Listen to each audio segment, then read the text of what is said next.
በመካከለኛው ምስራቅ ቀጠና በተፈጠሩ ችግሮች ሳቢያ በተከሰቱ የሎጂስቲክስና የኮንቴነር እጥረቶች ምክንያት ወደ ውጭ መላክ ያለበት ያህል ቡና መላክ እንዳልተቻለ የኢትዮጵያ ቡናና ሻይ ባለስልጣን አስታውቋል። ባለስልጣን መስሪያ ቤቱ ይህን ያለው የቡና የውጭ ገቢን አስመልክቶ በሰጠው መግለጫ ላይ ነው። የአሜሪካ ኢራንና እስራኤል ግጭት በቡና ወጪ ንግዱ ላይ ተጽዕኖ ቢፈጥርም የ2018 በጀት ዓመት ከመጠናቀቁ በፊት ኢትዮጵያ ለመጀመሪያ ጊዜ ከውጭ የቡና ሽያጭ $3 ቢሊዮን ገቢ ማግኘቷን ገልጿል። መግለጫውን የተከታተለችው ሪፖርተራችን ሰላማዊት ጌታሰው ተጨማሪ አላት።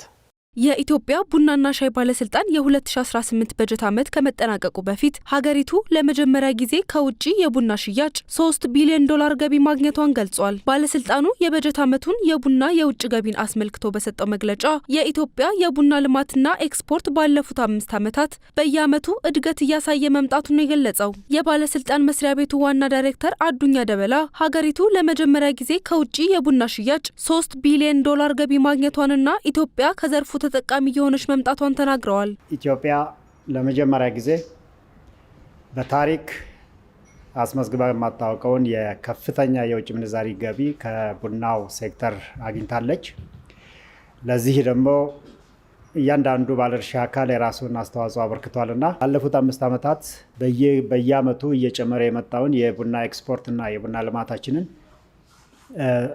በስትራቴጂና በዲዛይን በሮድማፕ እየመራ ዛሬ ለመጀመሪያ ጊዜ $3 ቢሊዮን ከቡና ማግኘት ችለናል። ይህ ውጤት የተገኘው ኮመርሻል የሚባሉ የቡና አይነቶችን መጠን በመቀነስ ወደ ስፔሻሊቲ ቡና ከፍ በማድረግ በተሻለ ዋጋ መሸጥ በመቻሉ እንደሆነ ዋና ዳይሬክተሩ ተናግረዋል። አሁን ያለው የዓለም የቡና ዋጋ አምና ከነበረበት ቢቀንስም በአንጻሩ የኢትዮጵያ ቡና የዋጋ ጭማሪ ማሳየቱንም አክለው ገልጸዋል። ይሄ ውጤት የተገኘበት ዋና አንዱ ጥራት ላይ ትኩረት አድርገን በመስራታችንና ኮመርሻል የሚባሉ የቡና አይነቶችን መጠን በመቀነስ ወደ ስፔሻሊቲ ቡና ከፍ አድርገን በተሻለ ዋጋ ቡና መሸጥ ስለቻልን ነው።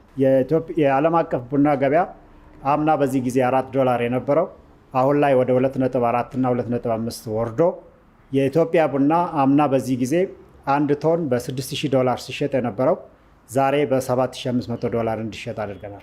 እንዲሁም ሀገሪቱ ከኒውዮርክ ገበያ በመውጣት በስምምነትና በጥራት ላይ ትኩረት በማድረጓ የሌሎች ሀገራት የቡና ዋጋ ከአምናው በ40% ሲቀንስ የኢትዮጵያ ቡና ዋጋ በ10% እንዲጨምር ማድረጉንና በአሁኑ ወቅት የኢትዮጵያን ቡና የሚገዙ ሀገራት 66 መድረሳቸውን ዋና ዳይሬክተሩ ገልጸዋል። ደረጃ 1፣ 2 እና 3 የሚባሉ ቡናዎች መጠናቸው ከፍ እንዲል አድርገን ከኒውዮርክ ገበያ ወጣው በስምምነትና በጥራት በመነጋገር ቡና መቀባበል የሚቻልበትን ስርዓት በመፍጠር የኢትዮጵያ ቡና ከሌሎች ሀገራት ቡና በ40% ሲቀንስ የኢትዮጵያ ቡና ዋጋ ከአምና በ10% ጨምሮ በዛሬ ላይ $3 ቢሊዮን እንድንደርስ አድርጎናል ማለት ነው። የተለያዩ ሀገራት ላይ በስፋት እንድንገባ በማድረግ ከ66 በላይ ሀገራት የኢትዮጵያን ቡና እንዲገዙ እድሎችን በማመቻቸት የውጭ ምንዛሪ ግኝታችን በዚህ ልክ እንዲያድግ አድርገናል ማለት ነው። ኢትዮጵያ በታሪኳ ከቡና ከፍተኛ ገቢ ማግኘት ብትችልም በመካከለኛው ምስራቅ ችግሮች ሳቢያ በተከሰቱ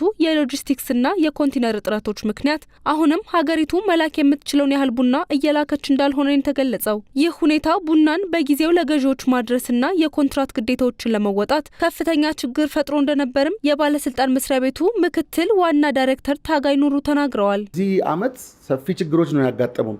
አንደኛ የአገር ውስጥ ዋጋ መናር፣ ገበያ ዋጋ መናር ነበረ። ሁለተኛ የሩቅ ምስራቅ ችግሮች ነበሩ። የሶስተኛ ደግሞ የሩቅ ምስራቅ ችግሮች የፈጠራቸው የሎጂስቲክ እጥረት፣ የኮንቴነር እጥረት ነበረና መርከብ መሄድ አይችልም።